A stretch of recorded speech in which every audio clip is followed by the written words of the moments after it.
Bonsoir à toi Alexis, merci d'avoir accepté notre invitation. Avec plaisir. Voilà. Donc, on est heureux de te voir. Ouais, bah, moi aussi, Et ça fait un moment qu'on essayait de t'avoir. Ouais. Et puis maintenant, tu es là, ben on va apprendre à te découvrir, puis les internautes aussi. Vas-y alors. Eh bien, on va commencer déjà avec nos premières questions. Alexis, on va te demander de te présenter. Ok. Ton parcours, d'où tu viens, etc.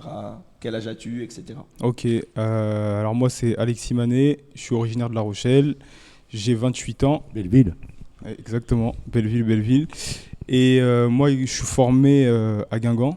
Donc, j'ai fait toutes mes classes là-bas. Donc, U16, U17, réserve. Et après, j'ai fini en pro. Donc, j'ai commencé en Ligue 1 là-bas. Après, au final, j'ai eu beaucoup de blessures. Je suis parti en national aux Herbiers. Ça s'est pas très bien passé. Je pense que j'étais pas prêt, j'étais pas assez mûr. Donc après, je suis parti finir la saison en N2 à Fontenay-le-Comte avant de signer pro à Nantes l'année juste après, où j'ai fait 2 ans. Après ça, je suis parti à 7 en national. J'ai fait 2 ans là-bas, donc c'était pas mal du tout le sud. Après, je suis parti au Puy-en-Velay en national aussi. Donc une saison quasiment blanche parce que je me suis blessé, je me suis fait opérer. Après ça a été compliqué. J'ai signé à Versailles. Et après, j'ai signé à Bourges. On a l'impression que, vu le nombre de clubs que tu nous dénonces, que tu es finalement très connu. Je veux dire, tu es souvent demandé, donc on peut te qualifier comme un bon joueur. Et comment on devient très bon joueur? Très bon joueur. Qu'est-ce qui te manque encore pour aller encore plus loin? C'est quand même ton ambition. Ouais, bien sûr. Après, mon ambition, moi, c'est de rester à Bourges. Non, mais oui, mais Bourges a justement l'envie de monter. Bah, moi, c'est de monter avec Bourges. Ouais, d'accord. Oui, mais. Non, mais bien sûr. Je te dis. Non, mais bien sûr. Je pense qu'un très bon joueur, bah, forcément, il y a le sérieux, il n'y a pas trop de blessures, et il y a aussi de la chance. Oui. Donc, pour moi, ça, c'est mes. Est-ce que parmi tous les clubs que tu as cités, tu me diras sans doute Bourges, hein, il y en a un qui t'a plu, hormis Bourges, un peu plus que les autres? J'ai entendu le Sud, c'était bien. Ouais, c'était 7, ouais. 7, mes deux années passées à 7. On était en national. On était en national, on avait le plus petit budget de national, mais c'était incroyable. J'avais une équipe, des joueurs. Aujourd'hui, je suis toujours en relation avec eux. On se parle toujours, très souvent. Que ce soit le staff aussi, mon ancien coach que j'avais, mon ancien directeur sportif. C'était vraiment 2 très belles années. Alors justement, puisque tu as parlé que tu as signé dans des clubs de Ligue 1, est-ce que tu as gardé des amis de ces clubs-là, qui sont peut-être plus dans ces clubs-là, mais qui sont encore en Ligue 1? Très peu. Parce que déjà, par exemple, la génération 97, moi, il y avait qui est vraiment en pro aujourd'hui, Ludovic Blas, qui est à Rennes aujourd'hui. Qui est à Rennes. Après, il y en a un, c'était Lamine Ba, mais qui joue à l'étranger. Après, sinon, la plupart, ils ont arrêté. Donc, on a bien compris qu'ici, à Bourges, tu te plais bien, tu as envie de monter, c'est l'ambition du club de monter. En arrivant avec Thierry, tu as parlé de ton poste. Hein. Tu dis que ton poste est défenseur central. Depuis 2 matchs, tu rentres au milieu. Qu'est-ce qui se passe? En fait, moi, j'ai toujours été formé au milieu. En fait, j'ai toujours joué au milieu. Oui, parce que moi, on m'a dit, t'es bon un peu partout, moi. C'est ça. J'ai entendu ça. Ah. J'ai toujours joué au milieu. Je pense qu'au milieu, j'avais un défaut, c'est que je gérais pas mes efforts. Donc, je courais un peu partout. Je courais beaucoup. Et mon corps, il supportait pas. En ayant reculé, j'enchaîne les matchs. Et ça, j'ai pas réussi à le faire. Quasiment chaque année, j'avais des pépins. Et depuis que je suis dev central, je peux enchaîner sans problème. Et là, ça fait depuis 2 matchs que je joue au milieu parce qu'on a un peu de pépins dans l'équipe. Donc je dépanne aussi, vu que c'est mon poste de base de formation. C'est une question que je me posais parce que en discutant avec Stéphane, il m'a dit mais il est bon dans beaucoup de postes, donc c'est pour cela. Parce que moi je t'avais trouvé aussi très bon dans l'axe derrière, défenseur central, et puis je voyais que coach Révelli commençait à trouver une charnière, et là tu revenais de blessure ou de suspension? Là, de suspension. De suspension. Et donc voilà, avec une équipe qui commençait à tourner un peu derrière, donc voilà. C'est ça, là je revenais de suspension, mais comme je l'ai dit, il y avait des pépins. Christian qui est blessé. Je crois même qu'il y en a d'autres peut-être. Non, il n'y a que Christian là actuellement qui est blessé, d'habitude qui joue. Donc le coach il m'a demandé si je pouvais dépanner, il connaît mon poste. Donc, il connaît aussi ta gentillesse. Il connaît ma gentillesse aussi, ouais. Il sait que je fais tout pour l'équipe. Est-ce qu'on peut considérer que tu es un joueur gentil ? Moi, je suis gentil comme joueur. Après, moi, je pense pas que ça soit un joueur gentil. Je pense qu'il sait mettre les semelles quand il faut les mettre. Oui. Mais qu'il soit sympa avec ses coéquipiers, j'en doute pas une seule. Oui, avec mes coéquipiers, je suis gentil. Hein, Léo. Mais avec tes adversaires. Avec les adversaires, non. Avec les adversaires, après sur le terrain, un joueur qui se fait respecter. Oui. C'est important. Hein. Soit on te mange, soit tu manges. Ben oui, c'est ça. Moi, je préfère Football, manger. C'est ça. Bien sûr, comme tout le monde. C'est ça. Tu seras sur le pont samedi ? Sur le pont. C'est-à-dire sur le terrain, prêt à démarrer le match ? Moi, je suis toujours prêt. D'accord. Toujours. Alors, comment tu le vois ce match ? Le match contre Blois, donc c'est un derby. Le match aller, on l'a perdu. Donc ça va être compliqué. Chaque match est compliqué. Donc nous, dans tous les cas, on va tout faire pour donner le maximum et remporter 3 points.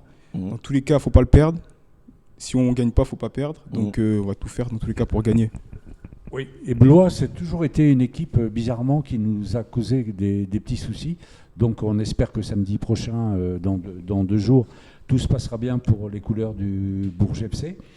Et puis, en espérant aussi qu'il y ait du monde au stade, parce que c'est important pour nous. Vous avez fait un match sérieux à Haguenau samedi dernier, une équipe qui n'était pas facile à jouer non plus, parce qu'elle avait des arguments, vous en aviez eux aussi, donc vous êtes neutralisés dans le jeu. Il y a eu des occasions de part et d'autre, comme je le disais tout à l'heure à Léopold, et les 2 gardiens ont sorti les 2 parades qu'il fallait faire.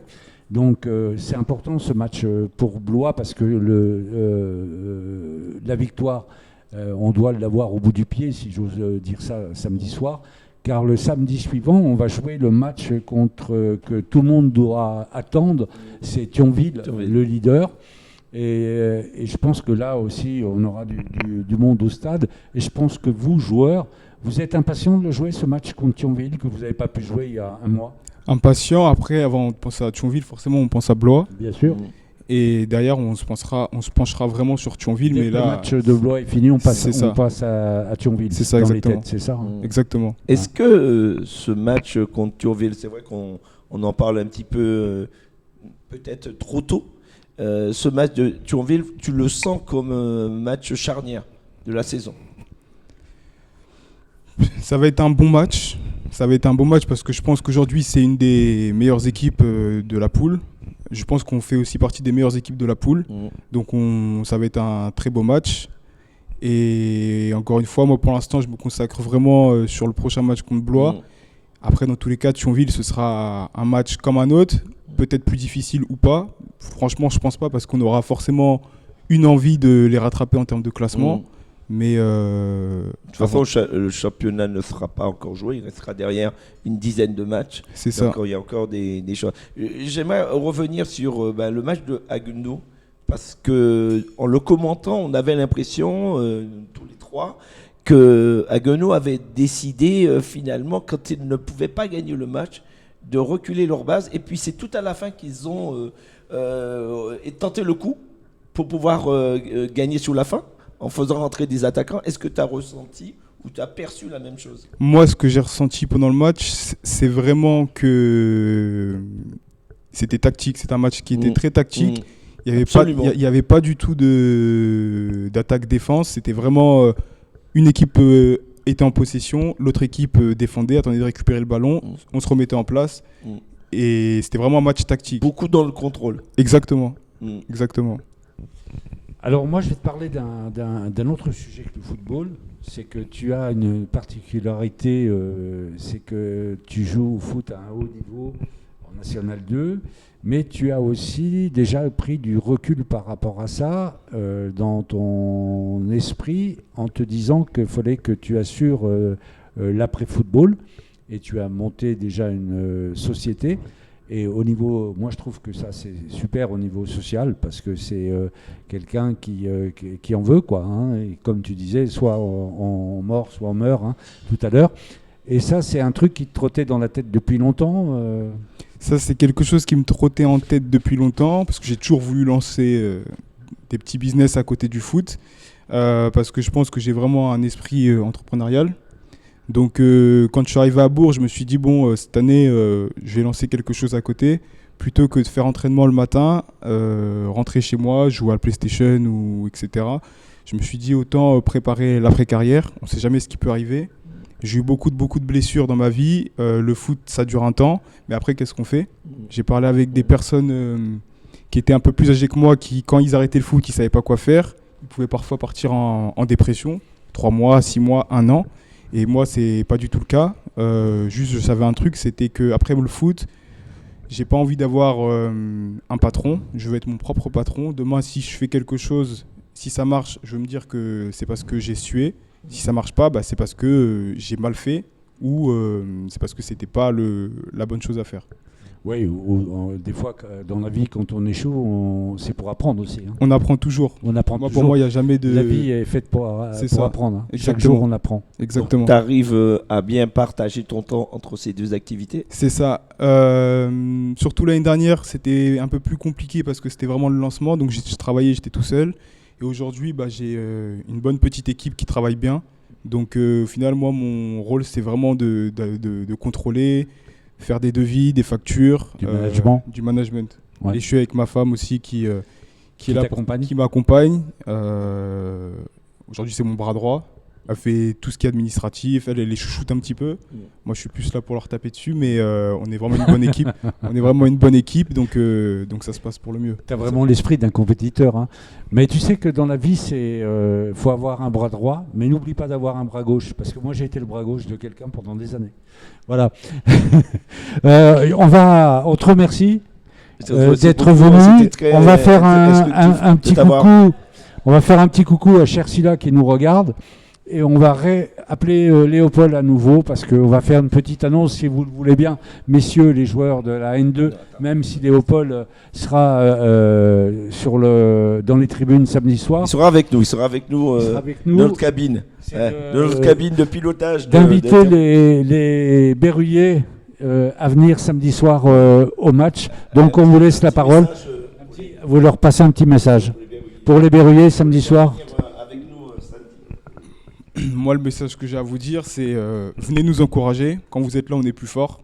Quand il y a du public qui nous pousse, forcément, on a envie de se surpasser. Rappelez-vous des matchs comme Bordeaux, quand vous étiez tous ensemble, la joie qu'on a pu vous donner. Donc, que ce soit contre Blois, qui est une équipe, on va dire, en dessous du classement par rapport à nous, Thionville. Si demain on veut monter, on a besoin de vous, clairement. Et on le sent quand vous êtes là. Léopold, un Blaisois Berruyer, ça donne quoi? Non, je plaisante. C'est un derby. C'est un derby. C'est un derby, donc ça sera un gros match. Ça sera, j'espère, spectaculaire. Comme ça, le public prendra son pied et puis venez nombreux. Quand il y a du monde dans le stade, on prend beaucoup de plaisir, surtout nous les joueurs. Donc venez nombreux. Merci à vous en tout cas d'être venus de votre passage et à samedi. Et bon match Alexis, samedi. Et à toi, bonne venue avec nous dans la cabine. Ciao, à bientôt.